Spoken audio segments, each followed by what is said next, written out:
Here is the fifth three-minute narrative segment of the Eternal Griot, Tales of the Seven-Eyed Calabash. Part 5, The Monks of the Wordless Desert. Chapter 1, The Whispering Waste. The sand was white, like powdered silence. Wind moved like memory over the dunes, hissing through skulls half buried and cracked by time. Kumbeni and Nadi entered the wordless desert, where language had no place. Here, to speak a single word could awaken the gods that slept beneath the salt, gods too ancient, too angry, too forgotten. They came upon a monastery of stone towers and flapping banners. The monks of this place wore veils and communicated only by touch, sand drawings, and the movement of breath. These were the mute order of Aganyo, sworn protectors of the last name, a syllable said to end all things. The calabash stirred. The fifth eye cracked open. Chapter 2, The Drum Without Sound. Kumbeni's drum fell silent the moment they entered the monastery. No rhythm. No vibration. Even thought felt slowed here. He tried to sing in his mind, but even memory seemed hushed. A monk, tall and veiled in layered indigo cloth, gestured for Kumbeni to follow. They descended into catacombs where bones lined the walls, each carved with a single letter, a single lost word. At a chamber of mirrors and dust, Kumbeni was shown a relic, a scroll made of dried tongue skin, said to hold the first word ever spoken.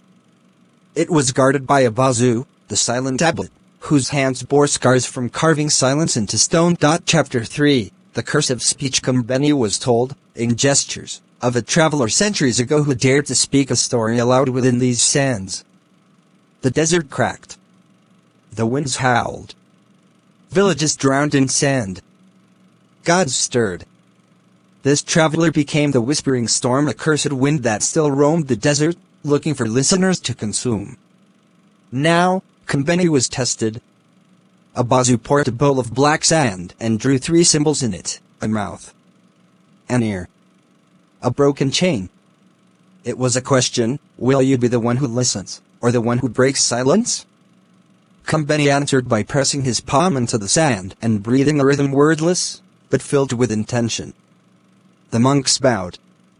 The fifth eye blinked. Chapter 4, The God That Dreamed. The voice beneath the monastery was a buried statue of an unnamed god, mouth sealed shut, ears cracked wide open. Its eyes were filled with water, though no river flowed nearby. The monks believed this god was once a griot, too powerful, whose voice could summon storms or stop time. When mortals worshipped him too fiercely, he sealed his own voice and asked to be forgotten. Kumbeni sat before the statue and told his story not with words, but with movement. A twist of his wrist told of rivers. A step of his foot told of sorrow. A tilt of his head told of forgiveness. As he danced silently, the statue wept. The fifth eye closed. But in the silence, Kumbeni heard a whisper not from the god, but from within himself. Your story has begun to shape the world. Are you ready for what you'll become? Chapter 5, The Abandoned Flame. Before departing, a Bazu offered Kumbeni a final gift, a flame that makes no sound, a blue fire that danced but never crackled. Use it only where truth is deaf, the abbot wrote in sand. Kumbeni and Nadi departed. Behind them, the monks erased their footsteps with sweeping branches. As they crossed into the twilight dunes, the whispering storm arose, a furious voice wind filled with half-tales and regrets. Kumbeni opened the calabash slightly and let the silent flame guide their way. The storm howled, but could not find them. They passed beneath its fury untouched. Chapter 6, The Path of Missing Voices. Days later, they reached the desert's far end, where the sand gave way to broken stone in the ruins of a city whose name had been erased. There, 100 statues stood, all with mouths agape, as if frozen in a scream. Nadi whispered, this was once the city of echoes. They spoke too much and forgot to listen. Now, only one road remained, the road northward, where the sky bled red, and the ground was littered with feathers. The calabash trembled once more. The sixth eye opened, bleeding light. And Kumbeni, now wearing silence like a second skin, said, Greater than now we go to where the sky forgot how to sleep. To where dreams are hunted. To where the sixth tail lives, and the claws of a dying star. Here is the sixth three-min narrative segment of the Eternal Griot, Tales of the Seven-Eyed Calabash. Part 6, The Sky That Forgot to Sleep. Three-min narrative segment. Chapter 1, The feathered road north of the wordless desert. The world shifted again. The soil turned blue-black. The air shimmered like fire seen through tears. And feathers, thousands of them, fell like snow from a sky that never darkened.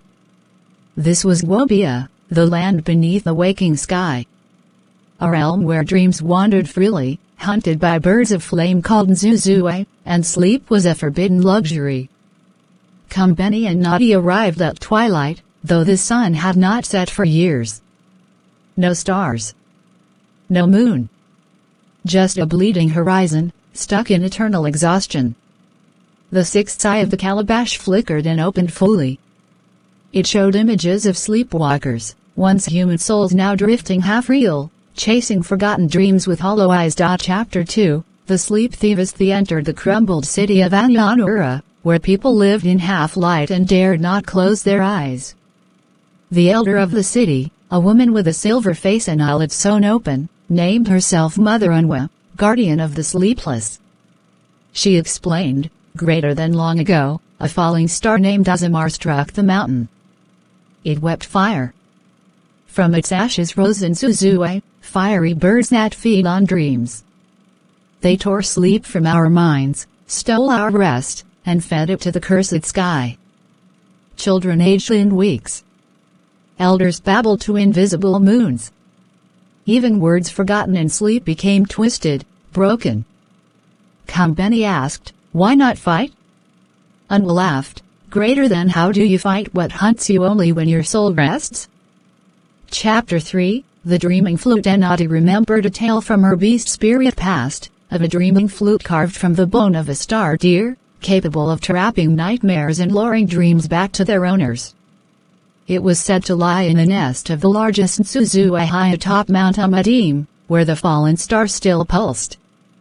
Kumbeni and Nadi climbed by night, when the birds were asleep, but in Wobia, night was a myth. Still, they moved in silence, guided by the sixth eye's dim light. At the summit, they found a massive nest of glass feathers and ash. A single, burning bird sat atop it, its eyes holding a galaxy. Kumbeni did not draw his sword. He sang a lullaby from a forgotten village, slow and trembling. Then Nzuzue blinked, shimmered, and then fell into sleep for the first time in centuries. They took the flute, carved with stars. Chapter 4, The Ghost Sleepers and Their Descent. Kumbeni and Nadi were met by the ghost sleepers, phantoms of those who died dreaming. They whispered riddles and followed Kumbeni's every step. "You must tell us our dreams," one said. "We died before we saw them." Kumbeni played the dreaming flute. Each note birthed a vision, of fields, of laughter, of sunsets seen only once. And for each ghost, a dream was completed. They wept, then vanished. The sixth eye closed slowly. Chapter 5, When the sky blinked back in Anyanura, Kumbeni played the dreaming flute upon the city's highest tower. The melody seeped into every home, every cracked window, every bone-weary soul. One by one, people slept. Some cried as they dreamed. Others smiled. A few disappeared in golden dust, finally freed. Above them, for the first time in 100 years, the sky blinked. Darkness returned. The moon wept silver light. The stars remembered their names. Then Nzuzue scattered, confused and harmless, like chickens without a storm to ride. Mother Unwa removed her stitches and closed her eyes. "Greater than thank you, Griot. The night remembers us." Chapter 6, The Seventh Light. Kumbeni stood at the edge of the dreamless land, and Nadi whispered, "Greater than only one eye remains." The seventh. The truth beneath all tales. The story that birthed stories. The Calabash trembled violently. The seventh's eye opened just a sliver, revealing his own face, cracked and young and old and unborn. "Where does the road go now?" Come, Benny asked. And the wind answered in 7 voices, greater than to the beginning of endings. To the storyteller's tomb. To the flame that sang the world into being. Come, Benny turned west, toward a place none dared name, Obiadaki, the womb of echoes. And the final tale waited. Thank you.